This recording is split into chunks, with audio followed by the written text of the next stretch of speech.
Are you serious? Are you serious? Well, the Skull and Bones. Yes, yes. Folks, there's been, you got the Bilderberg Group, you got the Bohemian Grove.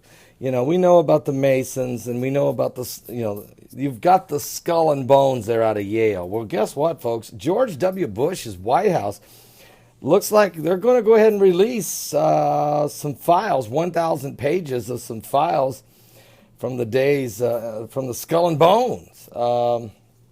Get this, it's kind of an amazing situation, but one of America's most prestigious and storied societies, secret societies at that, is Yale University's Skull and Bones. Matter of fact, that may be a little less secret if some of the archivists at the President George W. Bush Presidential Library in Dallas get their way. Matter of fact, more than 1,000 pages of letters, memos, draft speech, other materials relating to the Skull and Bones are set for release in July unless President George W. Bush or Barack Obama move to block the disclosure, according to the National Archives. Now, included is a correspondence from individuals, organizations, and children to President George W. Bush, also Laura Bush, Andrew Card, and even Karl Rove.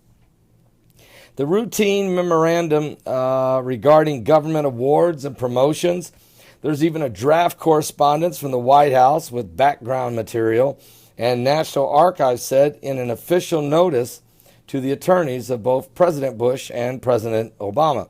Now, additional records included vetting materials, emails related to scheduled events, a phone message, a press briefing on Turkey, a register of Frederick Law Olmsted's papers at the Library of Congress, requests for comments from the press, and a request for Vice President, Richard Cheney to attend William F. Buckley's memorial service. All of these things are included, plus a whole lot more, in the archives of the Skull and Bones, the secretive group of well-connected Yale seniors meet in a foreboding campus building called the Tomb. It is rumored to conduct some Maccabee rituals. One persistent rumor holds that the Tomb contains the skull of Geronimo, among other occult objects. Now, over the years, the society has been subject of several books as well as a 60-minute segment.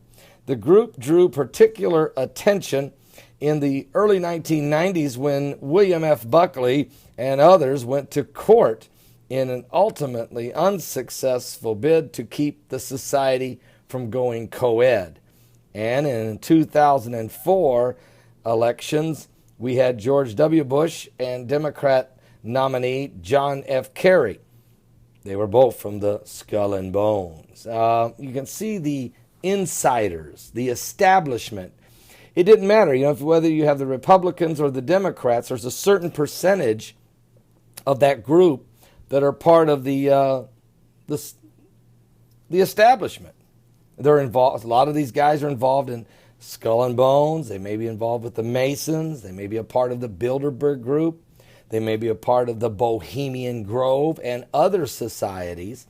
And they're both Democrat and Republicans. So that's the problem with this whole situation, is either side would like to see their side win, but even if their side doesn't, they know that neither side will go too far, except the whole thing is shifting left to globalism. So the Luciferians are driving this new world order, this one world government. I find it fascinating now that that both the Bush's presidents and Romney and others are deciding to skip out on the national Republican conventions. But again, if you're not part of the club, they really don't want you. And so I think the people here in America are beginning to understand that for too long, the establishment in Washington has been running the show, with the lobbyists paying for the direction in which we go. Anyway, The notice from the National Archives, which oversees the White House records stored at the Bush Library, says that the records were requested under the Freedom of Information Act. The notice doesn't specify who asked for the files, but other records consulted by Politico indicate it was Robert Galen Ross Sr., the author of several books alleging broad-based conspiracies by the elites in America and around the globe.